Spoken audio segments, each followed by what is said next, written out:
Hello Universe, Josh here. I just finished watching a pair of videos by Paul Zigo and the Amazing Atheist.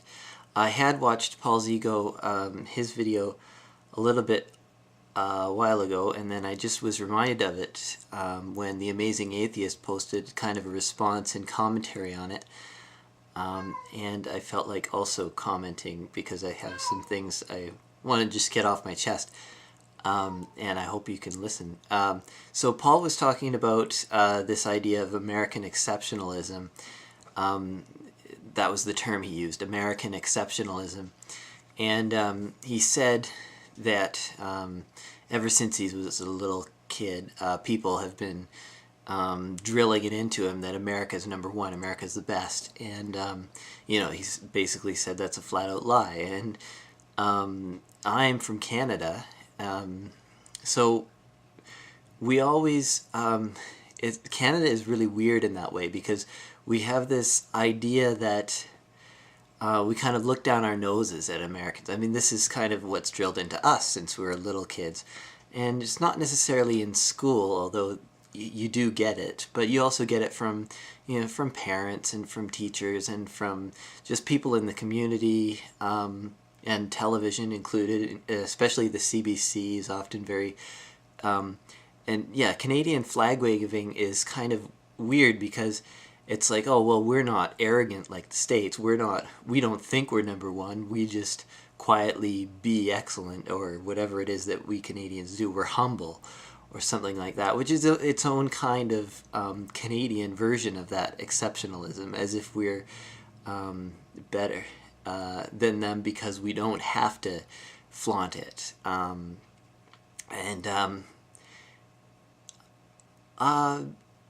The thing I wanted to say about exceptionalism, this idea of being number one or becoming number one or striving to be number one, it's a healthy way of exceeding, but it ought to be looked at just basically the same way we look at sports and the same way we look at our favorite teams in the Olympics. Like, how many gold medals did America win? It's fun, and it does foster, like, it creates an environment where we kind of work hard to do something that we value, like to be healthy, or to have healthy people within our country who can win gold medals and such things. And then you apply the same sort of idea to the national assets, or the national, like, we're the most free country in the world, we're the most humble country in the world, we're the most we have the most money in the world, we have the most, another country might have the most equitable distribution.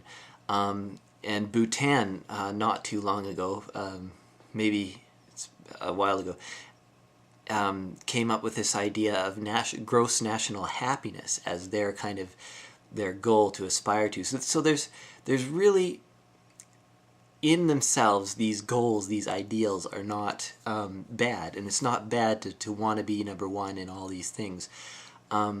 We work on our own country. We work on as hard as we can to make our own country great, because that's where we are, and that's where our friends and neighbors live. But at the same time, we all want all countries to excel and exceed. And it's really silly to get really hung up on this idea of competition and trying to be number one, especially when you might pick one area to focus and to be number one in, but then you put so much effort into getting that you forget about other areas. And I think what we all need is not necessarily to focus on, is our nation the best nation, but is it the best it can be? And is the world the best place it can be? We work on your own country and your own nation, but also, have your eye on the world and what's going on in the world. And Americans are notorious for being bad at this, being bad at knowing what is going on beyond the States. But most countries are, and I think the problem with America is that the same applies to Canada, because Canada is very similar. Canadians, we like to think that we're so different, but we have a very similar way of looking at the world. We're maybe slightly, if you like took a statistical poll, we're slightly better than America in terms of I don't know what's another measure of like how international we are. But really, we're the same, and we have this idea that America and Canada are like examples to the world. We're like how you ought to be doing it, and that's a good thing to aspire to, and to say that we are, we're working on freedom. We're working on rights for all people, including gay people and black people, and Native Americans, and etc., etc. And these are difficult problems, but these are the things we're working for and aspiring to, and these are the things we seek to lead the world in. But I think that all nations forget that while we're moving forward, there's people in other countries that are also making their own kind of progress. And you hear this with stories, especially because America is a place that people immigrate to, and Canada is a place that people immigrate to.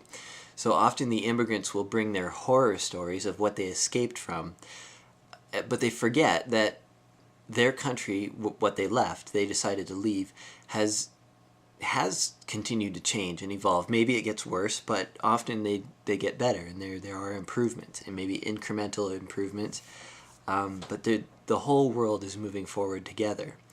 And that's one of the problems with America, is that you think you're number one, but the whole world is moving forward, so you could get left behind, even though you do have these great advances from the 60s and the civil rights movement. You've improved so much, and yet the rest of the world is moving ahead of you in areas like gay marriage, and so on, and other issues. And another one of the problems that America and Canada share is that we think we're an example to the world, and yet we don't look outside our own borders, our own nation. And I think that all countries are insular that way, and I think that's not something that's unique to America, even though Americans are often accused of knowing little about the rest of the world. I think that it is the case that most nations look internally, look to themselves most of all, and international issues are often just extensions of internal politics of nations. And like, for example, you talk about Iran and North Korea, the leaders, every once in a while, they get kind of aggressive and kind of like, oh, we're doing this, or we're testing a bomb, or something like that.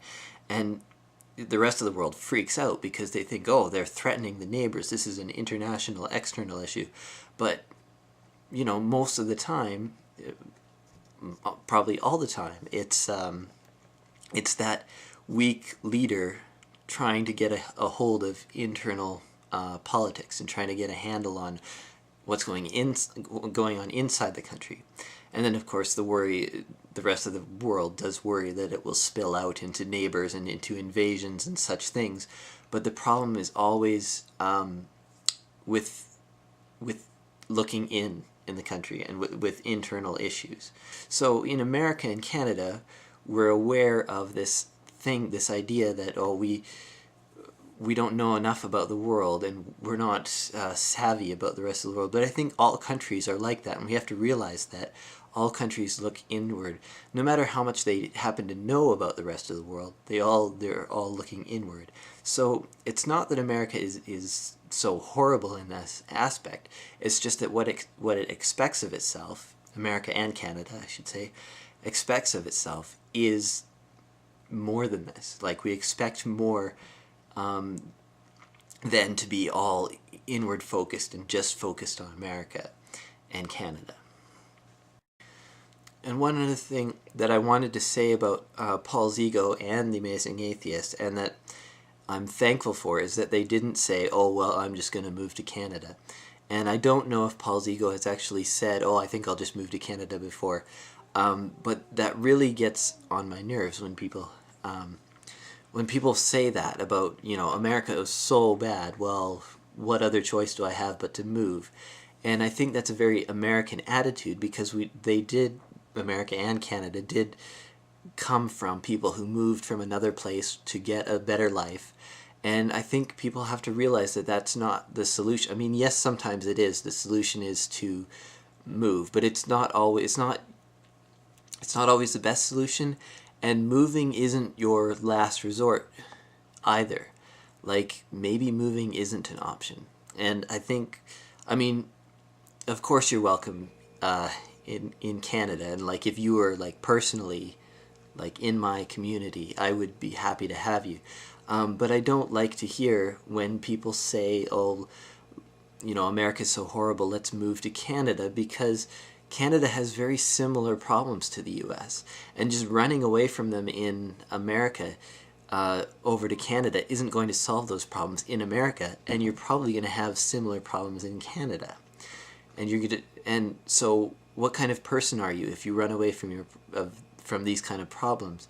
And of course we'll accept you. Of course we welcome immigration, but I think it's a better attitude to have to be able to fight, and to be able to want to fight for your rights in your own country.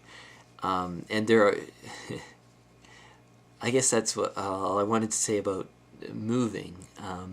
And so I'm glad that they didn't say, oh yeah, let's move to Canada, or something like that. And I don't know if I've heard that from Paul's ego, so I won't comment anymore on that.